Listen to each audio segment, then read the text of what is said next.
Raj Kotecha, and just before we did that little track break, we were speaking about a bunch of things in regards to the uses of social media and such. And one of the things I wanted to ask you, Raj, what are the most common mistakes in your opinion that people are doing as far as trying to engage and build their audiences?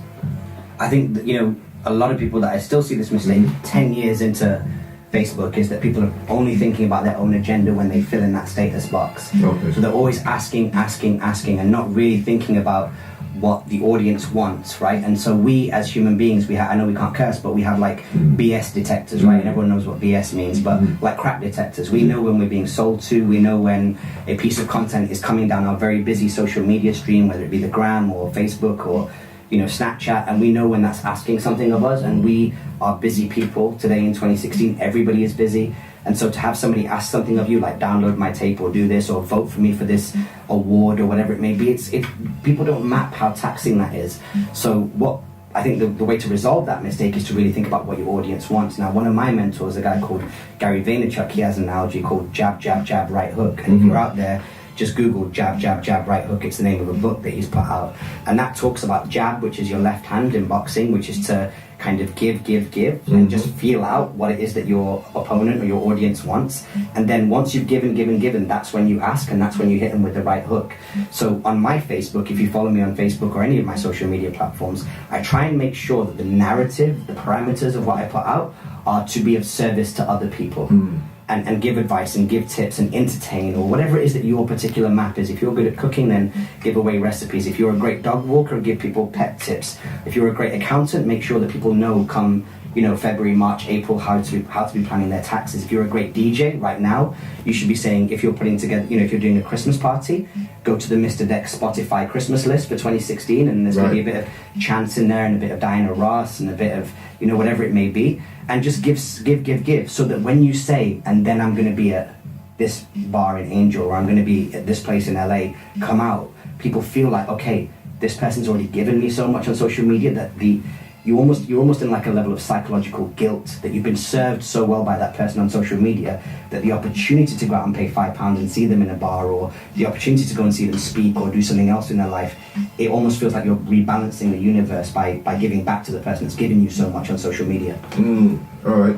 And with that said, is there a rule of some sort that we have to be mindful of the length of time that we're doing things for? So for instance, if you are putting up a video, should it be within a certain time frame, or if you're writing a post, you shouldn't use too many characters, because it seems like a lot of us, we have such short attention spans nowadays. So is that something that we really should be mindful of? And I ask you this because I saw on your site, was it you have a strapline where something like this site aims to take no more than 5 minutes of your time? Yeah, and yet on the same sense, if I put out an interview with Gary Vaynerchuk, which I did a couple of times, they're like 60 to 90 minutes. And so the answer to your question is, it all depends on the platform and the purpose and the practitioner. I talk about this a lot. It's like the three variables that affect your kind of social media. Now, if you're trying to get people's attention for a long period of time, you have to recognize that naturally, as a general rule, there'll be less people that will give you that amount of time. It's funny because I was in Sri Lanka just recently, and I was really hot and I was ill, and I had to check into a resort, and I only came out of my room like 3 times, and on one day I came out 4 times because I needed to go and get painkillers, and I ended up coming across this Buddhist temple up a hill, and I took a picture of the Buddhist temple, and I wrote about the fact that there was a painter in that temple that gave me shade, like let me stay under the shade in front of Buddha for like 20 minutes whilst I caught my breath and sweated it out.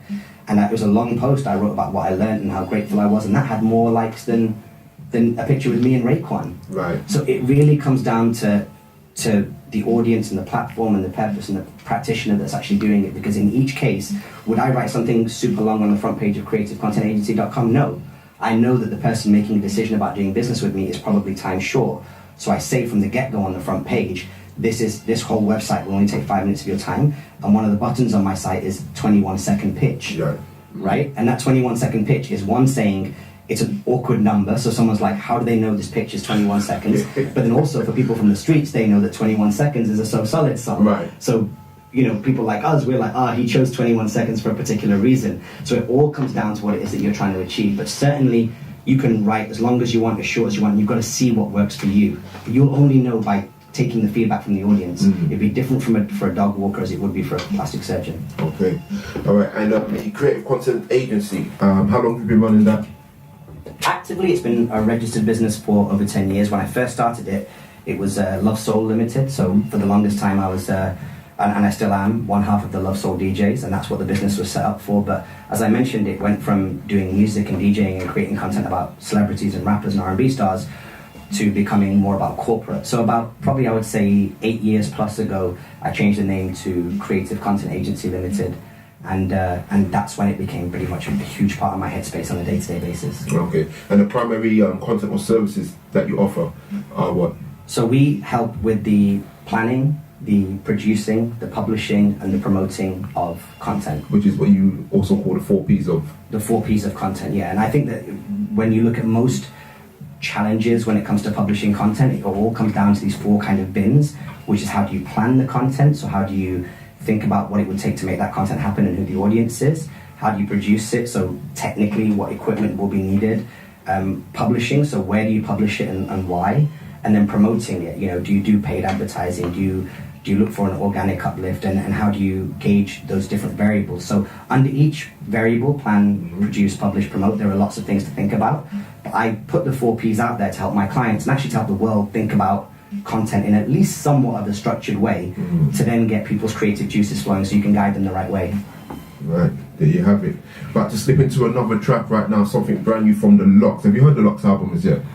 One thing about traveling 8-9 months out of 12 is that my time to download and update my Spotify is very limited, but Locks is high on my list. Yeah. Because it's losing weight time. It's about to hit the gym time. Right. And and Jada's album last year, like Top 5 Dead or Alive, was a big one for that gym work. Yeah, I saw you mention that. We're about to get into the Primo Cup, move forward, and as soon as we come back, we're going to be chopping up about some of your exploits this year.